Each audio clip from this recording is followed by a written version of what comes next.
Eddie,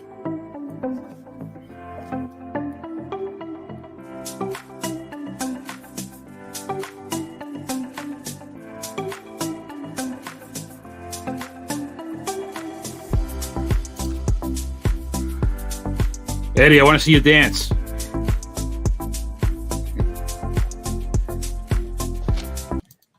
All right. It's recap time. I think we're a little late to the party compared to everybody else, but we've been busy, Eddie. We've been really busy with this Breeders' Cup thing, and here it is, 5 days after the Breeders' Cup, but I think it's time that we spend a little time and just talk through it, show what the PaceSheets had, show what the Notebook Picks had. Absolutely. I mean, it's funny. People think that this is a slow time in the period, but it's actually a pretty busy time. I mean, we're coming off the Breeders' Cup. Maybe there's not some huge races that we're accustomed to seeing every weekend that led up to the Breeders' Cup, but there's a lot of great news that's happened during the Breeders' Cup, after the Breeders' Cup, and there's going to be more great news that's going to happen down the road as well. So, yeah, good stuff. First and foremost, how you doing, Chris? I am doing okay. I'm not going to sit here and be a whiny boy and say I'm tired or anything else because, listen, love what you do, and I'm enjoying every minute of it. So it's good. I just realized a little bit ago that Del Mar is opening up tomorrow. Yeah. So we got Del Mar. We got Aqueduct. That seems to be the hot track for the PaceSheets. That's where I seem to get the most requests. Everybody wants to play Aqueduct, which makes sense because we've got quite a NYRA following. But I think I might dabble in a little Del Mar this weekend and see how the PaceSheets does, Eddie.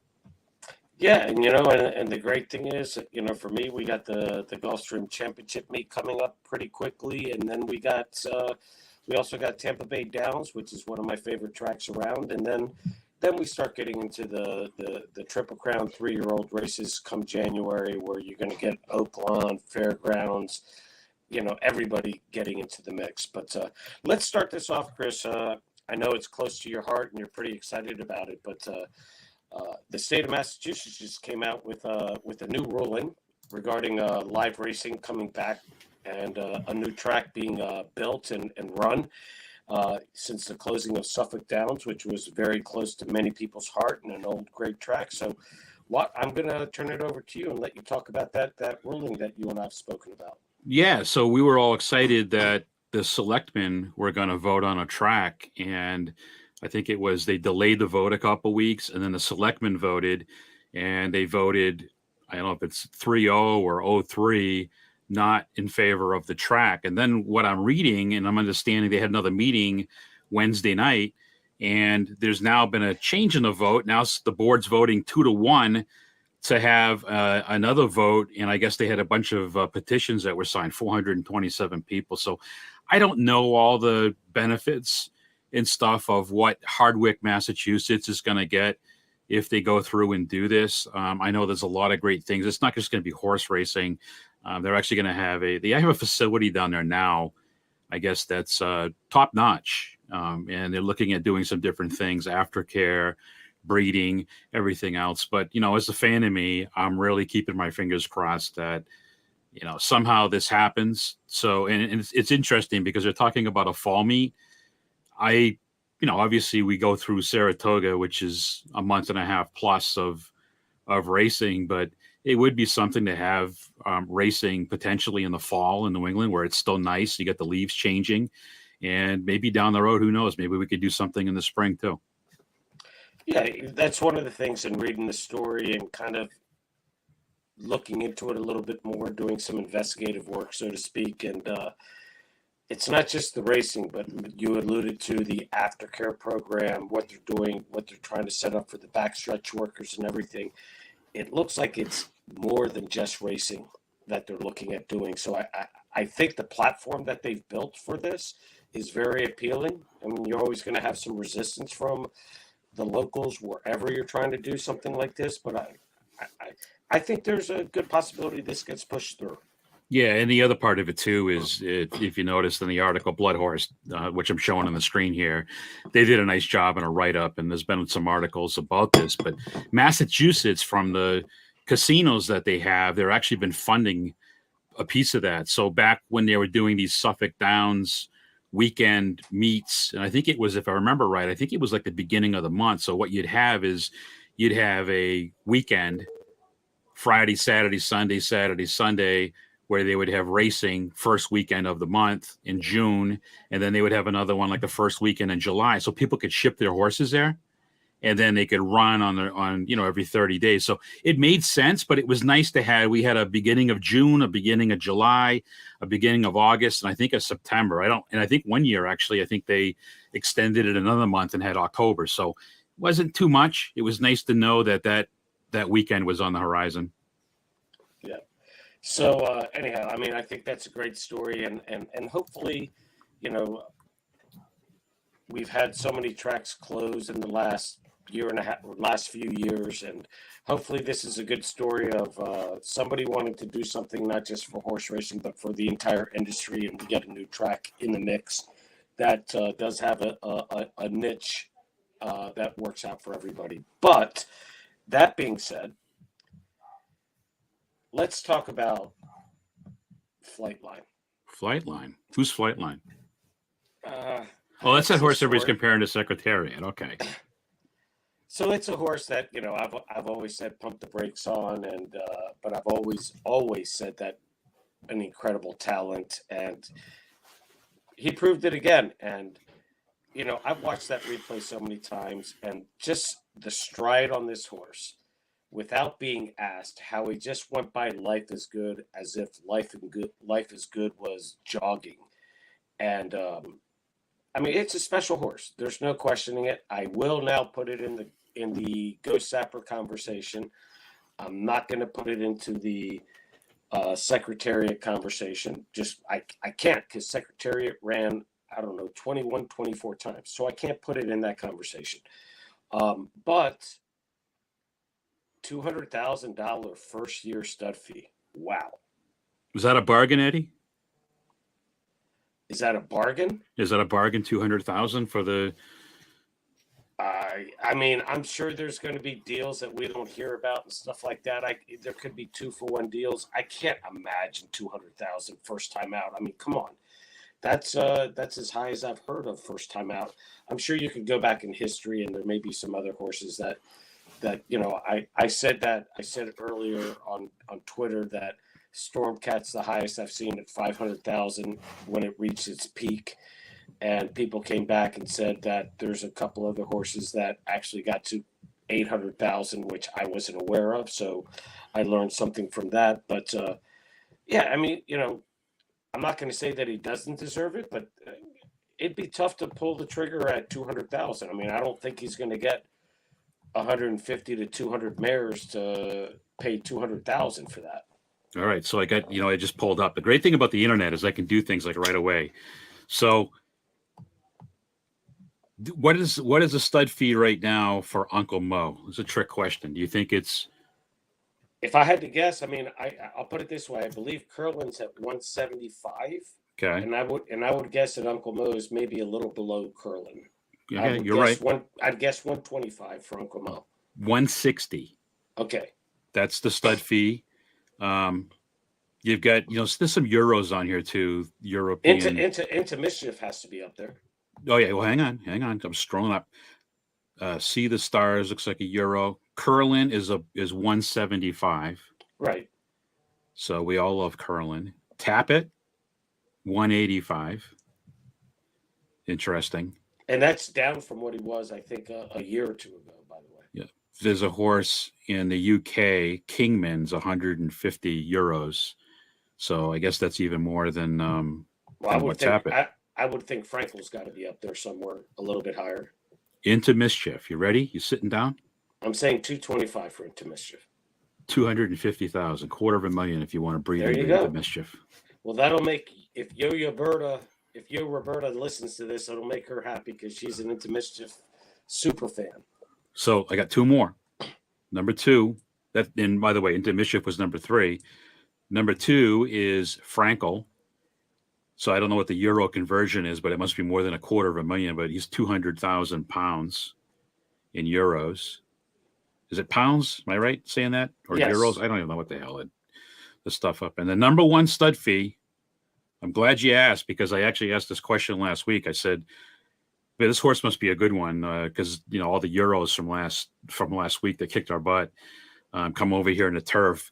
Dabawi, Yeah. 250 pounds. I don't know. Again, I don't know what that equates to, but I'm guessing it's probably somewhere in the 300,000 range. But I think just under 300,000. Well, I don't know. I mean, with the inflation and everything that's happened in our economy the last 2 years, I have no idea what it equates to either, to be honest. But all right, so let me ask the big question: if you were a thoroughbred, what would be your stud fee, Eddie? me, Yeah, you. 12 pack of Heineken. I love it. I love it. And I see some other horses are, speaking of stud fees, there's some other horses I see that same thing. I mean, I noticed that Olympiad, who, by the way, Olympiad did good, well again at the Breeders' Cup. Olympiad retired, so I guess, I don't know if $35,000 is bargain basement material, Eddie. But looking at $250,000 versus 35,000, I don't know. Maybe we should pull our money together and maybe we could breed in the Olympiad for 35 grand. What are you thinking?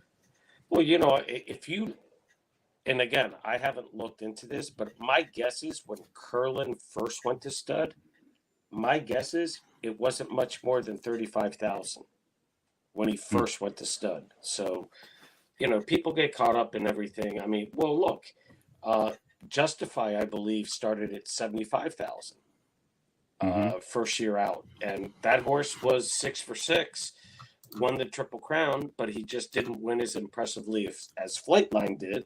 And then you had the people thinking that he was a drugged up horse, which I don't believe in any way, shape, or form. But he started off at 75,000, and look what he's thrown out his first and second crop. I mean, he's been an absolute home run. All right, guilty as charged. I'm going to tell you right now that I didn't think Justify was going to be that great a sire, and he's everything he's turned out. I mean, I don't know about everything, but he's had some really good crop here out of the gate. Gunrunner. What's Gunrunner? I want to say Gunrunner's maybe $1.25. You think Gunrunner's a buck? And Gunrunner's proven himself to be a super sire already. Now, let me ask. So here's a question. It's 125,000. You're right. So if you could only breed, because I'll give you a Flightline for 250. It's going to cost you. 200, or I'll let you 200 for 200,000. Or I can breed you to a Gunrunner. I'll give you 2 Gunrunners for 200,000. What would you take? I'm taking Gunrunner all day. Gunrunner, okay. I'd take two Curlins all day. I'd take 2 Into Mischiefs all day. I mean, it's just like Flightline's got to prove. He proved himself on the track, but I mean, if you want to compare Flightline to Secretariat, just remember Secretariat wasn't the greatest sire in the world, but on the dam side, Secretariat was fantastic sire. Just like Deputy Minister, me and my love for Deputy Minister, he's arguably the greatest dam sire in the history of the sport. Mm-hmm. If you really go back and look at what he's thrown. But, people want to say that American Pharaoh hasn't been a great sire, but American Pharaoh is throwing turf horses as well. So let's just look at this for a second on the Flightline front. And you're a better pedigree person than I am, but, we know Tappet, goes back to the AP Indy, Seattle Slew. I guess the dam's name was Feathered out of Indian Charlie. How do you think this horse is going to be as a sire? I had said a few months back, I would love, because when the owner said that they wanted to run Flightline at 5, I said, I hope they run it on turf, because on the sire side, obviously Tappet, Pulpit, and then you got the APMD and unbridled side of it. Scroll down to the dam side, because the dam side has grass all over it. You got Indian Charlie, but then you got In Excess, Dynaformer, and then scroll away a little bit more, and Dynaformer's out of Roberto. This horse, Siberian Express, this horse should be able to run on turf. So I would think his offsprings are going to be very versatile, be it turf, dirt, be it short or long. So from a breeding standpoint, this horse is really regally bred. Yeah, I see Northern Dancer on the sire. Oh, it's Secretariat. Okay, Yeah, Secretariat's in there too. Secretariat. So don't that's there's some back. I don't know if every horse is connected to the Secretariat. I always said that about Man of War. At some point, I mean, everything has to cross back, I guess. But there's your Secretariat right there. Yeah, and Okay. he's got Honest Pleasure in there as well, which was a super nice horse. Look, this horse you can go back and just look at all its breeding. It's bred for short, long, dirt, or turf. So Okay. we'll find out what he throws, and but we're not going to know for a couple of years, Yeah, two and a half years. yeah, you're right. We're not gonna know. My guess is he's probably gonna be a pretty good sire. Just looking at Justify, and even when Farrell came out, I mean, I think the first crop of the Farrells there wasn't much competition, but I think the Farrells did pretty well on the first crop as well. Yeah, the Farrell horses are doing, especially on turf, they're doing super well, and we already mentioned Justify's done very well. You got horses like Constitution that are doing very well.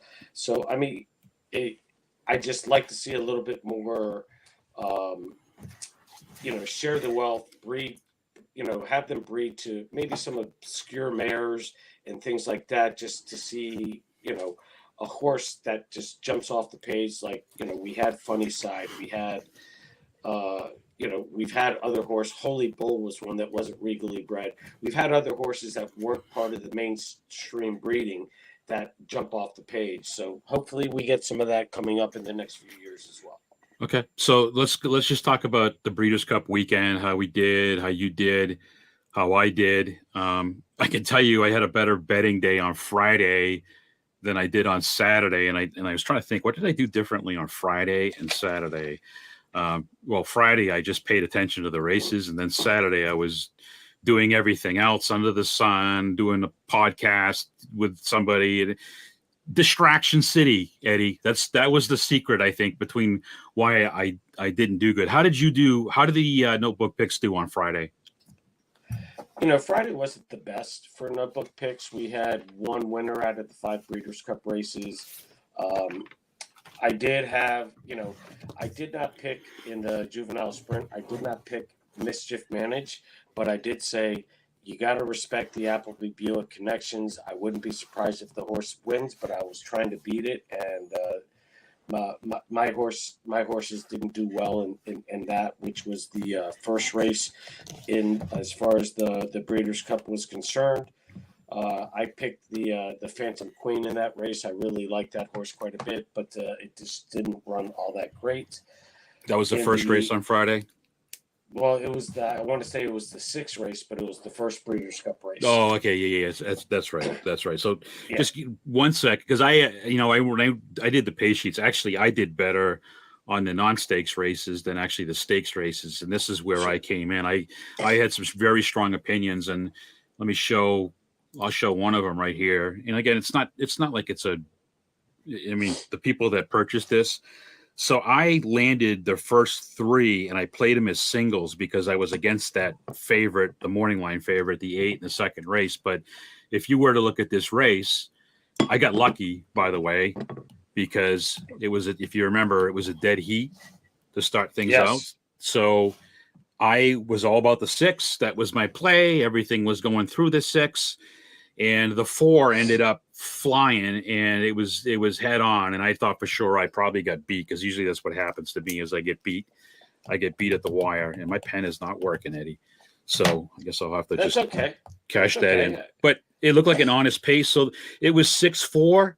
The other thing that I just wanted to call out is, thank God he won, because he was actually the top gap horse. He actually had the highest score out of any other horse on Friday. Believe it or not. So that was interesting. Got a couple things down here. You noticed he had trouble last race. We've been talking a lot about that, but this is the key thing. What I looked at when I saw this race and I handicapped it, I had the 6, 9, and 8 were my top 3.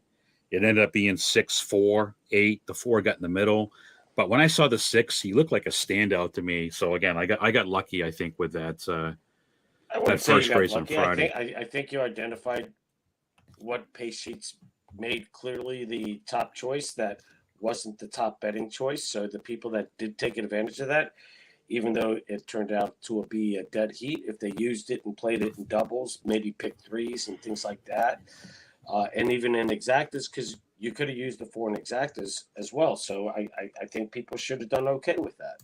Yeah, and Eddie, the second race on Friday, again, I want to spend a lot of time on it, but this one kind of went out exactly how I saw it, and I get again. This is why we had the glowing circle, was because it was a pace play. It was actually that was lone speed in a 7 furlong maiden special. So lone speed, I just stuck to my guns and I went with the 7. So actually, this one came back 7-6-2. I don't know if the 2 was a first. Yeah, 2 was a firster. That's why he doesn't show up on here. But 7-6 pace sheets looks like it was pretty much dead on. All right, on so that keep piece. that up. Keep Mhm. that up there for a second, Chris, just for the listeners and viewers here. So you have the glowing circle on the 7, and that's because speed is up here on top, and then you've also got a big bubble with the 6 down bottom, but it's in front of the 7. So to Yeah. So me, the way I would read it is the 7 is the main speed, the 6 is the main closer, mhm. and maybe the 10, because the 10 and 11, because they're a little bit bigger bubbles, they may show up and pick up a piece of the pie. That's right, Eddie. That is right. So that's, listen, 6 had the best total speed, as you can see on the right-hand side, but Yeah. 7 had the best early speed. And we all know the power of the lone closer. I mean, the lone early speed on the front end, especially at Keeneland. I mean, listen, this every race you want to get to the front on dirt, but especially at Keeneland. We talked about this to death last week. Those turns going around. I mean, you got to be forwardly placed, and then it reminds me a lot of Tampa, that once you get into the stretch, that away they go, and it's just hard for back speed to win Yep. there a lot of times. So third race, this is another one that right on the money. Again, it was a pace play. I love to think that every time we got lone speed in the front end, we win the race, right? But this one came back. Actually, 1 was the biggest bobble. 11 was the corner horse, and it had a pace advantage. So this race actually went 11-1-10, which makes a heck of a lot of sense. 11 was the best total pace. 11 with the best early speed. 6 was, I guess, the best late speed, but you look at it down here, but it makes sense the way you connect the dots. And I think so this was a 6.5 furlong race in the dirt. So there wasn't enough pace, I think, for the 6, but 11-1. So those 3 races really made it made my Friday, because I had a strong opinion. I liked what I saw, and I played my opinion, and I played against a lot of other horses, and it paid off in the end. Yeah, I mean, again on Friday, look, in the as I said, I didn't have Mischief managed, but obviously I spoke about the Appleby Buick connection, who we all know now how great of a weekend they had in the juvenile fillies. My top pick was Raging Sea, who was wide, broke a step slow, hit some traffic, and came flying late and just missed second and wasn't far behind the 5 Wonder Wheel. If that had happened, I would have hit that exacta. So I wasn't too far off there. In the juvenile fillies turf, the What 10 race was horse, that? Do you remember? the juvenile fillies turf was race 8. Okay. My top choice there was Cairo Consort at a price, but my second choice, who I really liked, was the 10 horse Mediate and or Meditate, I should say. Sorry. And Cairo Consort, the 2 horse at a price, just missed second, and I think both you and I really like the 2 horse in that Yeah. race. I mean, we talked about this. I mean, the pace was fast. He would listen. He was a corner horse, so I liked him. That was my pick, especially if I could get anywhere near the morning line at 12-1. Yep. So this race here in the 8th, so the 10, it was the Euro. And remember, we did the extra work to find out what are these horses and what are their pace style. I was against these early speed horses just because what I did know is there was some pace in this race, and I thought for sure this race here was going to come from somebody from off the pace. But Yeah, so I mean, it made sense. I mean, it was the €2, 10-5. Yeah, and then the 2 came third. The two, I'm sorry, Cairo Consortium It came 10-5 came two in that third. race. Okay, yep, that's So, exactly right. and then if you go to the BC Juvenile, the next race, Mhm. um, everybody had Cave Rock. Cave Rock was a total standout. My second choice was Blazing Sevens in that race, the 10 horse that came fourth. And Forte was my third choice. And I love Forte based on its breeding and its past performances. I threw out the last race of Forte. And, I, you know, I got the exacta because I did box the 3 with the 4 and the 6 just in case it came out where Cave Rock did not win. But Mhm. I mean the 3 Cave Rock was a standout, but the 4 definitely figured, and so did the 6. Yep. So the 6 was the pace play, just from the fact of the pace looked pretty hot, and it was the lone closer in the race. So even though it didn't have the best late speed, it doesn't have to have the best late speed. It just has to be at the right place Right. at the right time. And yeah, this one killed me because man, I was all about Cave Rock. 4 made sense if he got into a speed duel, but I really didn't see how Cave Rock was going to get beat there. And I think the ratings, the numbers, and everything else kind of played into that as well. Well, if you look at your total pace sheet, put that back up real quick because the race finished 4-3-10-6. Mm-hmm. And that's if you look at total pace, your total pace is 3-4-10-6. We had one Top today. 4 choices. We had one today, Eddie. It was the top 4 horses on the right hand side. It's crazy when you run into some of these. There was one today that the horses on the 4 side, not the favorite. I think it was the second favorite one, and the other ones were prices. But if you had to just box those 4, let's say, or played the top horse over the other 3, the super was like $246 for a dime. Yeah, wow. That'd be a nice hit. So then let's look at the last race of the Breeders' Cup race, which was the Juvenile Turf, the next race. Mm-hmm. This was one of my strongest 3 or 4 plays of the weekend. I love the 4-horse Silver Knot. I believe you liked him too, if I remember correctly.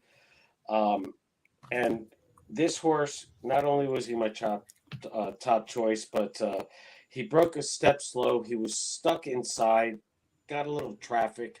The jockey had to grab him a few times. When he finally got free in the last quarter of a mile, eighth of a mile, and he just loses a photo by, maybe half a head or a nose to I believe it was called Victoria Road, the one horse that ended up winning the race. But if the 4-horse wins that race, I end up having a big day. Yeah, it's exactly the same scenario here, and I'll just share the screen. So obviously the Euros aren't on here. I looked at it, and there's 2 things I wanted to call out here. Is actually Victoria Road was a presser, and Silver Knot was a presser closer. And I said this to me. We talked about this. Yeah. This horse, Silver Knot, it seemed like it had 3 extra gears because all the replays that I watched, the horse just, when it was ready, it just ran by everybody. It looked like they were standing still. And I had all the confidence in the world. I don't even remember if you had him or whatever. I said, I got a horse for you, Eddie, because I watch replays. And I said, and then you said, let me guess which one. You said Silver Knot. Yeah. Well, look, if you watch that race, Silver Knot finally got through on the inside rail, and the one horse had clear sailing on the outside, and it still looked like the 4-horse was going to win. And then the one horse got up in the last few jumps, and in my opinion, it totally had to do with Victoria Road just having clear sailing where Silver Knot had to grab hold, and Silver Knot was running right behind the one horse that entire race. People watch that replay and you'll understand what I mean by next time they race. I hope they both run in the same race, and I hope that Victoria Road is favored because I will lay it all out on Silver Knot in that race. Yeah, Eddie, one other race I just wanted to show, because it's not that, Pace Sheets had it right, but I wanted to just show this race number 6. This was a race that I tossed and I didn't get involved in, and here's the reason why. And this is just as important to figure out what races you're going to pass, or this is race 6 on Friday. Yeah, it was the Breeders' Cup Juvenile. I I passed this race because I didn't have a strong opinion. I thought maybe the 11, I thought maybe the 12 that, again, another Euro. I had no idea. I could have probably made a case for most of the field. I passed on this race, and I guess I settled when I made my selection. I said, well, what the hell? It's going to be a fast pace. I'm going to roll with the 11. But when I saw, just looking at the sheet here, I mean, there's nothing that really stands out to me. It helps me make a decision on where I'm going to put my money when it comes betting time. So I want to share that too. It's not like I'm playing every race and I'm cashing every single bet. This also tells me that, you know what, when a race is pretty contentious and I don't have a strong opinion, I'm either going to spread or I'm going to step away from it and pass on the race from playing it. Well, who I liked the most in that race was the 14 horse that unfortunately at that post, it was already, compromised a little bit because it's a sprint race. And if it doesn't get out, and the 14 was running 4-5 wide most of that race. And I also used the 11 horse a little bit there. And Love Reigns, I think, was the 2 horse who I totally threw out, and he did not run well. And a lot of people really liked it. And there's a reason why I threw it out. I'm not going to, go back and rehash that.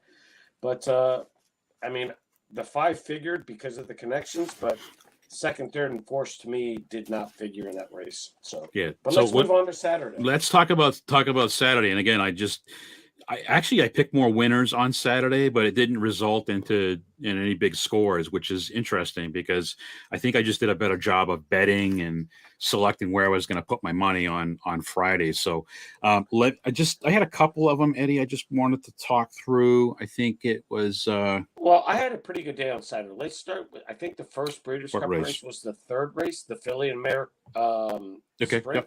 Yep. Let's talk about this one here. That's a good race. Because I'm pretty sure, I know I had Good Night Owl of the 8 horses, one of my top selections of the day. I think you liked the 8 horse quite a bit yourself. I did. I know that a couple of the people that follow us and purchased our picks liked Good Night. They liked that selection. And I believe it went off at a decent price. It wasn't like 6-5 or anything like that. I think it went off at like maybe 3-1. Yeah, it was. I think it was higher up. It was 3-1 or 7-2 or something like that. Because I was actually surprised, And again, it looked kind of contentious a little bit on the bubble here, but when I handicapped it, I just thought that was the best. Actually, that horse was a single to me on my sheet. I just really, really liked it, and I can't remember who went off as the actual favorite. I really liked it a lot. I think the 4 CC may have gone off. I think you're right. Yeah. But I made the mistake of stubbornly throwing out the 13 Echo Zulu, who Echo Zulu at the beginning of the year was considered a top contender, and I threw it out. But my top choice was the 8, and my second and third choices ran third and fourth behind Echo Zulu, and just missed second. And if I had just used Echo Zulu, it could have been a big hit for me there.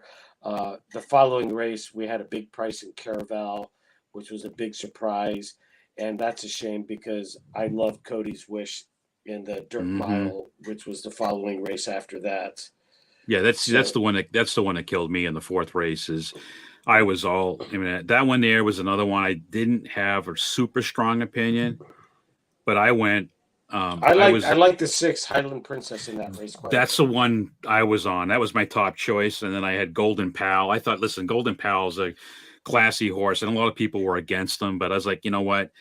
My top 2 were 6 and 8. And that's how I rolled, that's how I rolled. I had Golden Pal second, and unfortunately, there's been a lot of talk about how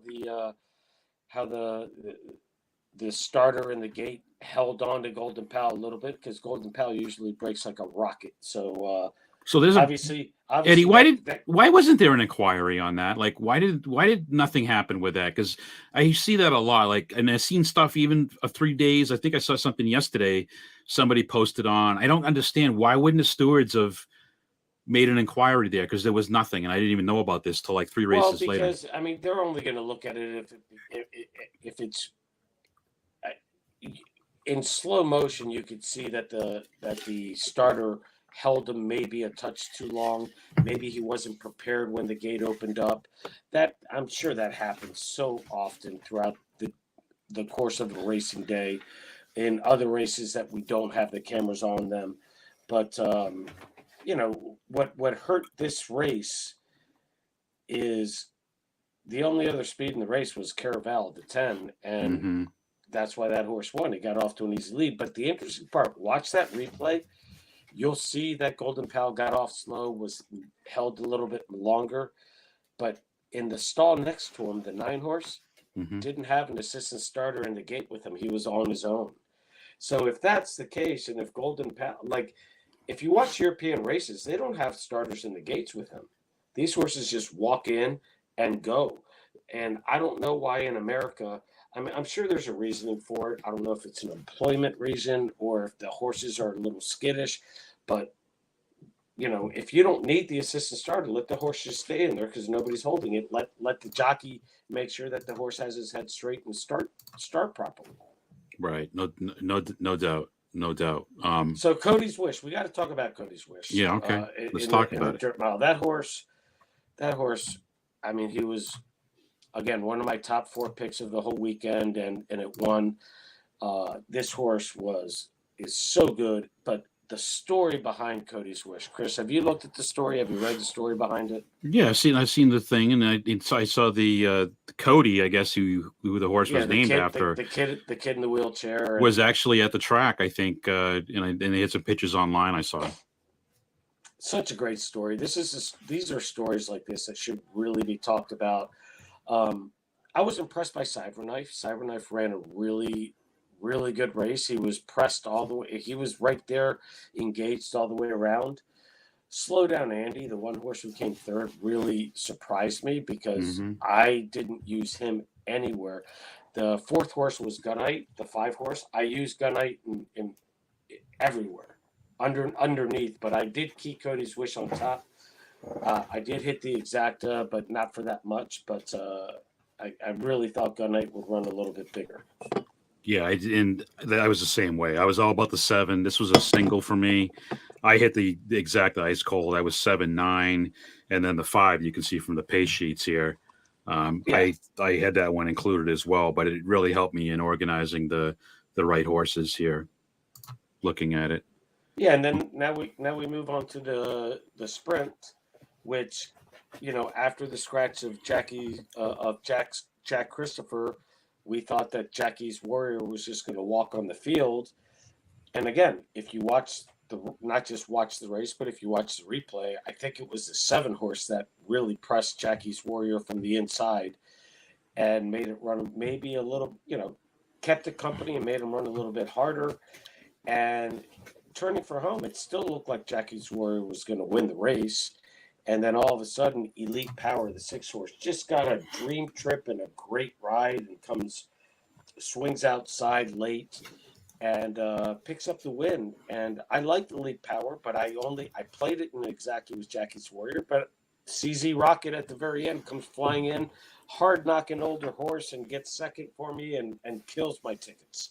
Yeah, this one here was I wasn't when I saw Jackie's Warrior's odds, I passed on it. I didn't play this race, but I was all about Jackie. Speed has the 6 right on top. I know all about it. The 3 is is right there too, Obesos, but this one here, I don't know. I go back and I play this race and I handicap it 100 times. I think 99.5% of the times I'm still picking Jackie's Warrior. It made a lot of sense for me with what they're doing. But yeah, there's that 6 and in the speed. I didn't think it was going to be that crazy either. I thought Jackie's Warrior go to the front and kind of do a flight line and win by quite a bit. Yeah, if I had looking at the early speed, you see the 7's like way out there. There's a little gap there. But the 9. With Joel on him, he was riding. It looked comfortably outside of him, but he just like the other horse that really surprised me. Just had nothing left in the tank, turning for home. Well, I shouldn't say nothing left in the tank because he did try really hard, but I can't remember who ran to the. It wasn't. I can't remember who ran to the front in that one, Eddie. I don't think it was the 7. It was the 7. It was the 7 was that ran with Jackie's Warrior, the one that wore the Jackie's 7. Warrior out. Yeah, Okay. the 7 was inside the 9 the whole way around, and then the 8 CZ Rocket comes in down the rail, and the 6 was on the rail behind them, and then he swings out and gets clear sailing and wins for fun. To be honest. Yeah, So, I mean, pace makes the race, I guess. And, when early speed can't hang on, guess what happens? They drop back, and that one was all about late pace because it was a closer first, a closer second, and Jackie's Warrior just barely hung on for third. and now we can talk about the BC Mile because I'm telling you, I came first and third way too many times today. Before this race, my top pick of the entire weekend was Modern Games. I love this horse. I know you like this horse quite a bit. This was my top pick. Are you sure we don't have this confused or something? No, we talked about this. It was my top choice. But see, my second choice and and I loved the 13 Kinross in this horse. And he just gets nipped at the end by Cheryl Sprite. And God almighty, I mean, I would have had a huge score with the 13 second in this race. And I don't know how the 2 horse got second. I mean, this horse is a hard knocking horse. Obviously, the connections are really solid with Saez and Atfield. But, oh, God, if the 13 gets up for second. But Modern Games may end up being the 3-year-old horse of the year, by the way. Even though he's only run twice in North America, I think he won up in Canada once, and now he won down here for the Breeders' Cup, only because the only other 3-year-old, unless Rich Strike runs again and maybe wins a race before now and Eclipse Awards, it's got to be between Modern Games and Epicenter. And unfortunately, Epicenter, as we all know, got pulled up in the BC Classic because it got injured. So yeah, I don't know what they're going to do there. Yeah, I don't know. That was my top pick of the whole thing. As a matter of fact, and I said this to you when I ran the pace sheets early on, like 2 weeks before the Breeders' Cup. I'm waiting to see how Flightline is like blowing up the page with like the highest scores and the highest rankings and everything. It actually wasn't Flightline in comparison to the field that had the highest scores. It was Modern Games, and I was like, "What the heck?" Yeah. It was surprising to me, and listen, everything worked out there. I just wanted to call out on your 2. Should have been a big surprise because actually that horse was very competitive on total pace on that front. I didn't have him underneath. I know, but I just loved Kinross's and Kinross, I believe, was a European horse, and I just loved his time form numbers. Okay. Now I'll go to the toughest beat I had all weekend because I love Nest, but Nest is the horse that totally just came up empty. Biggest disappointment of the whole weekend for me. Like, I want to see dominance. I want to see greatness. We saw that with Flightline. I thought we would see the same thing with Nest. Yeah, but you know what? If Clairiere wins, I hit rolling doubles, pick 3s, the late pick 4. I hit all of it. And I mean, just a tough beat in that 3-horse photo finish. Happy for Malathat. Again, Malathat, Deputy Minister lineage horse. I love those. Blue Stripe was the horse that kind of blew it up for me, the 2-horse. But you've got it in early speed, but late speed, the 2 didn't figure, and he hung on. Clairiere for me was the choice. I had 4-6 everywhere, and I had the 4 Clairiere with the 1 and 6 Malathat, who ended up winning. Mm-hmm. But I was all about Clairiere as far as my wagering was concerned, and missed by half a nose. It's funny because I was talking about Blue Stripe, and when I was on with the guys on Saturday, I was looking at the pedigree, and we made this comment because I added this in there. Yeah. So guess who had the best pedigree based on the surface and the distance in that entire field? Please don't tell me Blue Stripe. Blue Stripe. Equal Stripes sire had the number 1 ranking in both the surface and the distance. So again, it's another tool to use. I wish I had used it and used my wisdom, but I didn't, Eddie. But let me ask you a question. If you can pull it up. Yeah.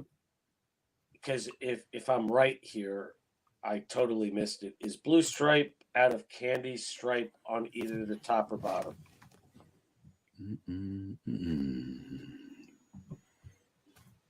Blue stripe, right? Stripes, I think it's plural. Hang on. I might be wrong. Is it blue stripe Argentina? Yes. It's out of Candy Stripe, who's out of Yes. Candy Ride, right? Yes. Hang on 1 second. Now you're just kicking me in the nuts, Chris.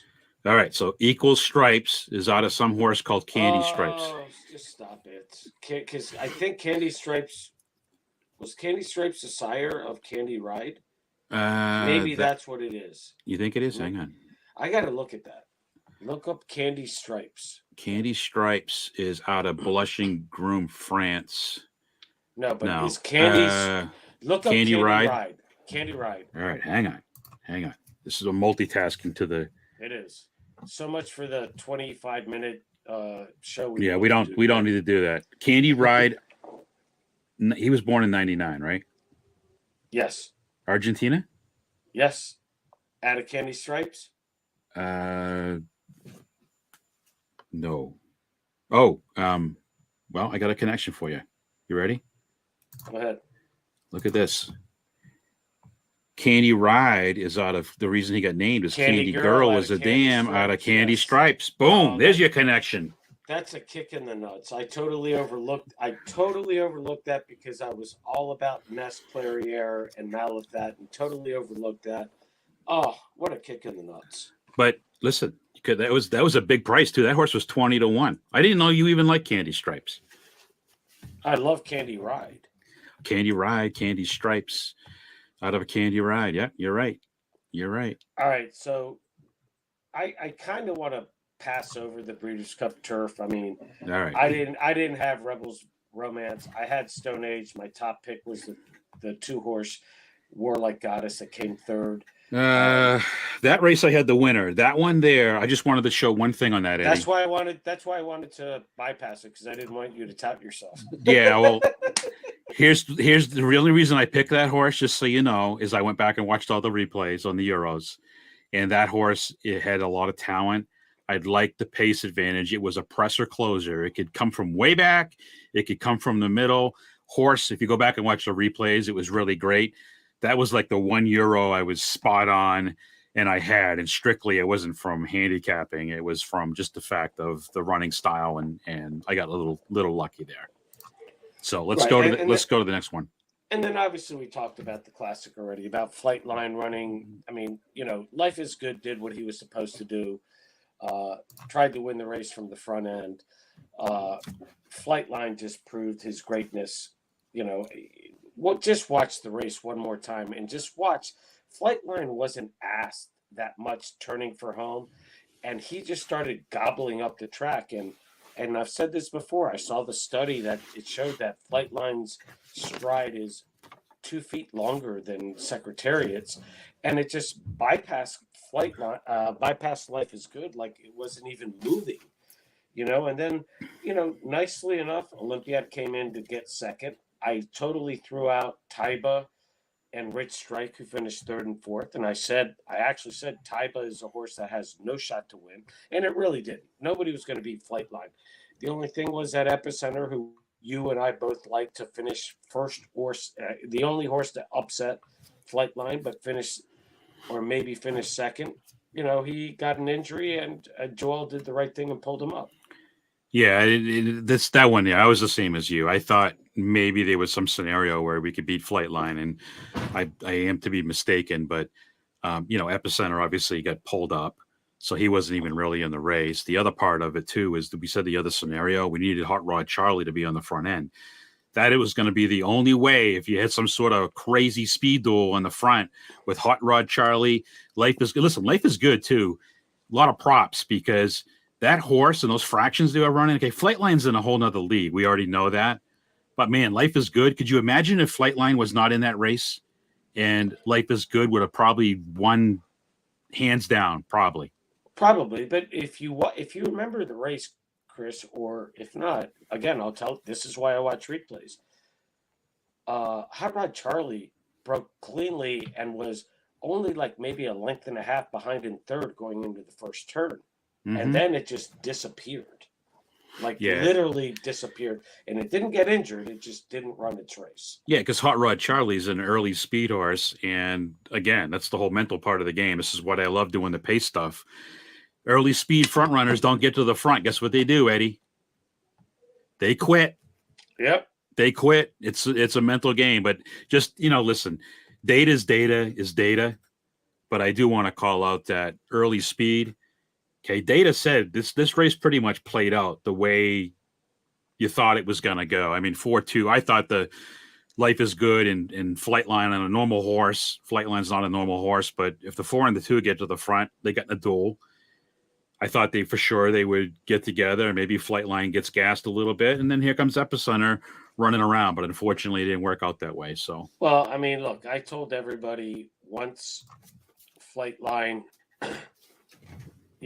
got his eye on Life is Good, and I said I thought it was going to be turning for home, which is what happened. That Life is Good was just going to, I mean, look, all of a sudden, just like a person running, a 400-meter race or a half-mile race, whatever you want to say, it's like, I'm beaten. And the horse just like knows that it's beat, and Olympiad came up for second, which I had a very small exacta. I think I had a $4 exacta on the race or something like that. But I needed Epicenter for a big score there. But the only thing I'll say is I wrapped up the day where I said, Joel is not going to end up this day without giving me a winner. And he won the last race of the day, the 12th race, which was a $350,000 stakes race. So I did end up with a decent double in the race, and that made it I was already a winning weekend, not a big winning weekend. I won a few $100, nothing huge, but great weekend. And, now we have a few weeks to regroup, maybe watch a few races here and there, a few Saturdays here and there, but we're going to gear up for Gulfstream, for Tampa.